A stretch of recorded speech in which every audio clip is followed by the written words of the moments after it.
Hey guys, it's Anthony, the MMA and political analyst. So we're going to talk about the shooting that happened in UC Santa Barbara, where this guy, I'm not going to say his name because I don't want to bring any more.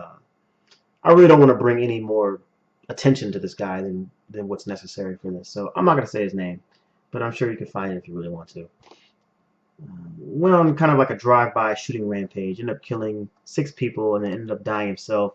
Unclear whether or not he killed himself, or whether he was killed by police because he ended up having some kind of shootout with the police as well. And we've seen this story before. Okay, so it's nothing new, right? We've seen this happen all over the country, dozens of times now. So I don't need to get too far into the details, but I do want to talk about all the implications and all of the other factors that may have gone into this. Um, if you watch this guy's videos, right? If you watch read his manifesto. He wrote like a 140-page manifesto describing why he did what he did, and he made some videos also describing why he was planning on doing what he did, all the way up until the last video he made, which was really creepy, where he was basically saying, "Yeah, this is it. I'm getting ready to go do it right now." And there's some chance that the police actually may have known about this because if you read in the story, his parents actually try to warn the police and say, "Man, our son's crazy and he might do something nuts, so keep an eye on him." But again, that's that stuff will come out later on. But what I really want to talk about is this guy's problems that he was going through, that they claimed he was going through, and how it kind of ties into our society and what's going on with us as a culture. Like, what would make somebody really want to do this kind of stuff? Now, let me say first of all, before I even get into that stuff, that look, I don't give a, I don't care what your problems are. I don't. If this is how you handle your problems, then I don't care. Your problems mean nothing to me. In fact, if I was there and let's just say for whatever reason I was armed and I saw that going down, you think I'd walk over to you and be like, "Hey man, come on dude, what's your problem, man?" No. I would have put one between your eyes and called it a day, right? So nobody cares about your freaking problems when this is the kind of stuff that you're gonna do. You know, nobody cares. So if there's anybody listening to this, for whatever reason, all 14 of you who are watching this, ever had this kind of inkling, like to do something crazy like this, nobody has any sympathy for you, man. Okay? Find another way to solve your problems. How about that? Okay. Now, with that out of the way, if you watch his videos, you read his manifesto, apparently this guy was obsessed, completely obsessed with getting girls, right? That was his whole thing. He felt like, he was a smart guy, rich guy, came from a wealthy family. His dad was some kind of director in Hollywood or something like that. Drove BMW, was well traveled, well educated, spoke really well, and seemed like he had a lot going for him up until this, right? But for some reason, he was 22 years old and was still a virgin, and that women routinely ignored him, that they just wanted nothing to do with this guy. Well, when you turn out to be a psycho killer and you kill 6 people and then yourself, it's, I can see why women wouldn't want to talk to you, right? I mean, who am I to judge? Everybody's different, to each his own. But if you have that within your heart to do something like that, well, then it's probably a good idea that women don't want to talk to your dumb ass. I'm sorry. Anyway, so and that's kind of what sparked his shooting rampage. That he was so angered by this, and there's like 4 or 5 videos he's got on it, and he goes on it ad nauseum through his manifesto, saying things like, "I'm going to punish women. I'm going to punish society." He went on to say, like, if I really had the power to do this, I would punish all of society for doing this to me. He would say what was happening to him was a crime, all because all of the things he stated he had going for him, and he claimed himself to be magnificent. I am a magnificent person, and yet nobody wants me, right? And he called that a crime. This is a crime that nobody wants me, and I'm going to now punish you for committing that crime, punish women for committing that crime. And so he went out and did what he did. Um, and so what is going on here? People have kind of targeted this whole like male entitlement thing, and I think that that has a little bit, if not a lot, to do with it, and probably a lot to do with it actually. Let me just go ahead and say that. You know, this guy is actually thinking that because of whatever he think he has, that he's somehow entitled for the attention of women, entitled to have sex with women because of whatever he thinks he has. And he was so mad that all these other guys who he identified as, you know, brute heads or ugly or disgusting, or these big ugly men who are bullies, who bullied him in high school, they get all the girls, and then while he sits around here and he gets nothing, right? And so he was really upset by that. And there's a lot to that. Like, what makes this guy think that he's entitled to that, right? I mean, there's no formula. There's no formula to like, okay, because I have this, I'm gonna get girls. Because I have that, I'm gonna get girls. It has nothing to do with that. Like, if a girl likes you, they like you. If they don't, they don't. Like, that's just the bottom line. I mean, there's no. People always think they've got like the answers to everything. Like, oh, this is what a woman wants, or nobody freaking knows, right?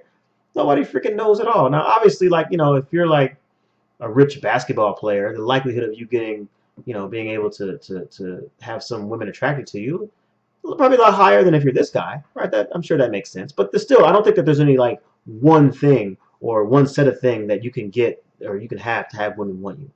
I think that's stupid, right? Especially for this guy. And so I think that probably has a lot to do with it. I mean, and driven to this hatred. Like, I don't know what he saw in media or what he was watching or reading to make him think that, like, obviously these girls want me. What would make you think that, right? Just based off the stupid things that you had in your life. Like, that doesn't mean anything to anybody, especially when you're a murderer, right? I don't know. Now, there's the other side to this, where you have more like men's rights movement. Yeah, I know, men's rights movement, but we'll address them later. Uh, they're saying that this guy is what they describe as a beta male, like beta, right? Because he focused in on women for his whole life, and he made women his driving force in life. Like, this is the only thing he wanted to do. The only reason he went to school, the only reason he drove a nice car, the only reason he did all these things is so that he can get women. And what they say in the men's rights websites is that he put women on a pedestal, making him not an alpha male but a beta male, where he's like living his whole life for the pursuit of women, right? And as a result, it drove him crazy. And honestly, I have to agree a little bit. I don't normally find myself agreeing with the men's rights movement, but I think they got a point with that. If you're gonna, for me, like at this point in my life, I'm kind of like, I just want to live a good life, right? I want to have fun, explore the world, do my job, whatever, right? Now, I do have a very loving girlfriend, and she's helped me with some of these videos, actually, helped me kind of get my styling right. And and she means the world to me.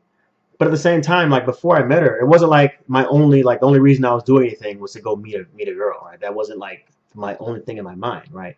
It was live my life, and if I happen to find somebody that I can live my life with, then great, have at it, right? If not, oh well, I'll be okay either way, right? And so you know, I basically, yeah, I agree. I agree with them in that respect, but not on a lot of other things. Let me get that out the way too. And so I think, I guess in this case, it was kind of a combination of factors that really drove this guy. And he also talked about, bullying. I guess when he was in high school, he in his manifesto, he goes into an experience in which basically he ran into some big jock type, character, cliche. And this jock basically pushed him up against some lockers and kind of bullied him and intimidated him. And the two girls that he was with, were like, saw that as attractive and were, kind of being more attracted to that male for doing that to him. And we're like, oh, wow, that's so cool that you can just dominate people like that. And, he really, that was kind of what got the ball rolling for this guy, like in his eventual hatred of women and society and whatnot.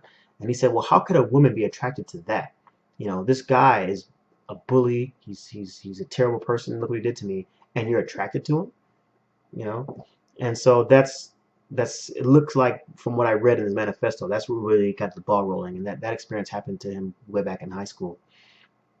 When I was coming up in high school, I wasn't, honestly, I wasn't like the most popular guy. I really wasn't, at least not until like later on. But I had a few moments like that. I really did. And it's a struggle, man. I understand, like it's a struggle. Like you think, like, what am I doing, man? This is stupid. I can't believe this. And I think, I never really had the inkling to either hurt myself or hurt other people. I never thought that at all.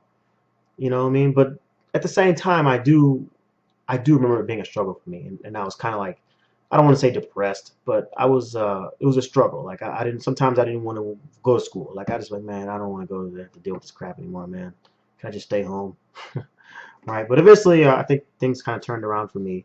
And it's like that for a lot of high school people, man. Like, high school sucks for a lot of people. And, there's so much pressure, and it's hard to fit in, especially if you're different. And so I think that, we got to start leaving each other alone, man. I think that's the bottom line. You got to leave people alone. When it comes to all this bullying, there's another story that came out the other day where a woman who performed in some kind of porn movie. After she graduated from high school, she did a porn movie, and then when her hometown found out about it, they bullied her online relentlessly, or calling her a slut, whore, all this other stuff, and she ended up committing suicide. Right? Like, why can't we just leave people alone? Like, just leave people alone. You know what? My girlfriend's gonna get mad at me, but just leave people the fuck alone, man. Like, if you don't like what they're doing, oh well. Stop fucking bothering people. Just leave them alone. just stop. Right? I mean, like, if you're a big, tough football player or whatever, and you see this little scrawny kid, and you bump into him or whatever, oh, sorry, bro. Okay, man, I'll talk to you later. Like, well, what is the harm in that? You think those girls would like you really less if you did that? Right? Come on, dude. Just leave people alone. I mean, I guess this is like from my context because, I've been training MMA for a long time, and I've gotten to the point where I realized that, like, yeah, I could go destroy like some dude off the street who doesn't know anything, but I have no inclination to. Like, it doesn't even cross my mind. Like, even if somebody does something to me, like offensively, like the last thing in my head to come up is, say, yeah, I'm gonna light this dude up. Like, I don't even care. Like, I'm like, okay, dude, whatever, all right, man. Like, I don't understand what drives people to want to bully other people. I mean, to me, that's like the worst of the worst. If you're bullying other people, if you're using if you're like stronger or bigger or faster or smarter than everybody else, and instead of using that to kind of build yourself up and build others up, but you're using that to now kick other people down, I find that to be the worst of the worst, man. Worst of the worst. You can't, just fucking leave people alone. Just stop bothering people. Just go about your business. You don't like what they're doing.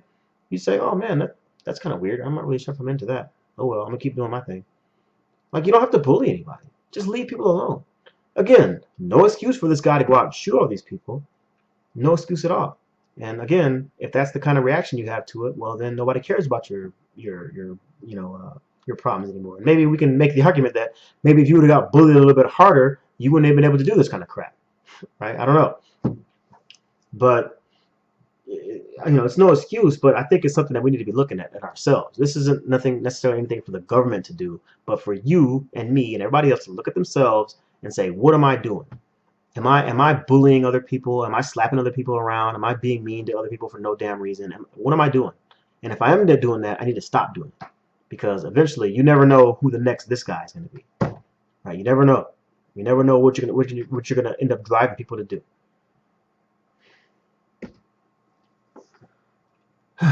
Okay. Just real quick before I go, as far as the misogynistic angle to this, does this guy, is it just his hatred of women that drove him to this? And I think that that's probably like I said earlier, like a pretty significant part of it, but I don't think that's the end all be all to it. Right? I don't think we can just chalk this up to one thing. Like, oh, misogyny, okay, he hated women, all right, let's do it. I think it's a little bit more complicated than that. And I think that men as well as women need to like calm down and have a conversation with each other. I don't know how that's gonna work, and let's figure out, how we can, you know, better ourselves, right? Better ourselves so that we don't have crazy dudes like this running around, right? And you can't just immediately blame feminism. You can't just immediately blame the men's rights movement.